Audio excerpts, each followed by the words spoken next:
যদি এটা করে থাকেন অবশ্যই দরজা বন্ধ করে খাবেন, নয়তো পাড়া প্রতিবেশী চলে আসবে। তখন বলবেন না যে আপু কি ভর্তার রেসিপি দিলা, সব মানুষ চলে আসছে, নিজেই ভাগে পাই নাই। ভাই আমি যখন এই ভর্তাটা করি বা ভুনা করি সেটা দরজা বন্ধ করেই খাই, কেননা আমি ভয়ে থাকি কখন যে কে ভাগ বসায়। সব কিছু রান্নার ভাগ দেওয়া যাবে, কিন্তু এটার ভাগ আমি দিতে পারবো না রে ভাই। আসসালামু আলাইকুম, কেমন আছেন সবাই? আশা করি সবাই ভালো আছেন। চলে আসলাম নতুন একটি রেসিপি নিয়ে। বাটাবাটির ঝামেলা ছাড়া খুব সহজে কিভাবে চাপা শুটকি ভুনা করবেন বা ভর্তা করবেন সেই রেসিপিটাই আপনাদের সাথে আমি শেয়ার করব। আমি অফ ক্যামেরায় শুটকিগুলোকে ধুয়ে ভালো করে পরিষ্কার করে নিয়েছি। এখন আমি পরিমাণ মতো সরিষার তেল পাইফেনে দিয়ে দিয়েছি। দিয়ে তেলটা যখন গরম হয়ে এসেছে, পেঁয়াজ কুচি রসুন কুচি একটু বেশি করে দিতে হবে, যত বেশি দিবেন তত ভালো হবে।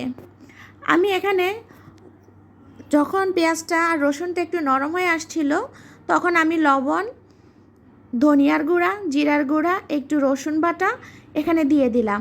তারপর অল্প একটু হলুদ গুঁড়া দিলাম, আর ঝালের জন্য মরিচের গুঁড়াটা বেশি করে দিলাম। দিয়ে ভালোভাবে এটাকে নাড়াচাড়া করে একটু পানি দিয়ে কষাতে হবে, কারণ এই মশলাটা আপনি যত ভালো করে কষাতে পারবেন আপনার শুটকি বোনাটা তত বেশি মজা হবে।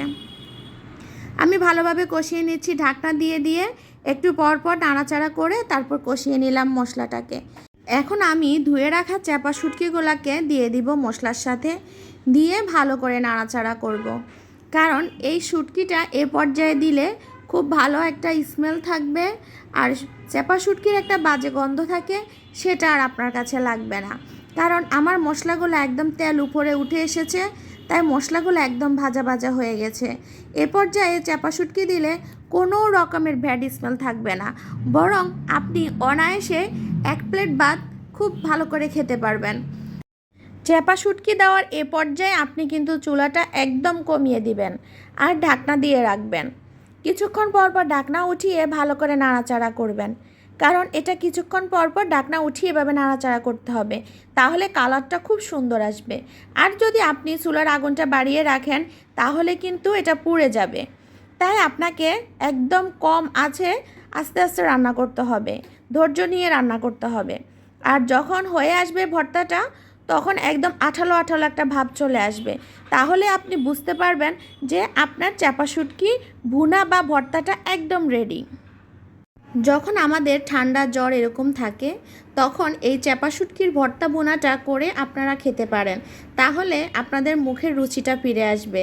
কারণ তখন অসুস্থতার মাঝে খেতে ইচ্ছে করে না, তাই এরকম একটা ঝাল ঝাল ভুনা ভুনা ভর্তা খেতে অবশ্যই মজা লাগবে। তাই এরকম একটা ভর্তা বানিয়ে খেতে পারেন অবশ্যই।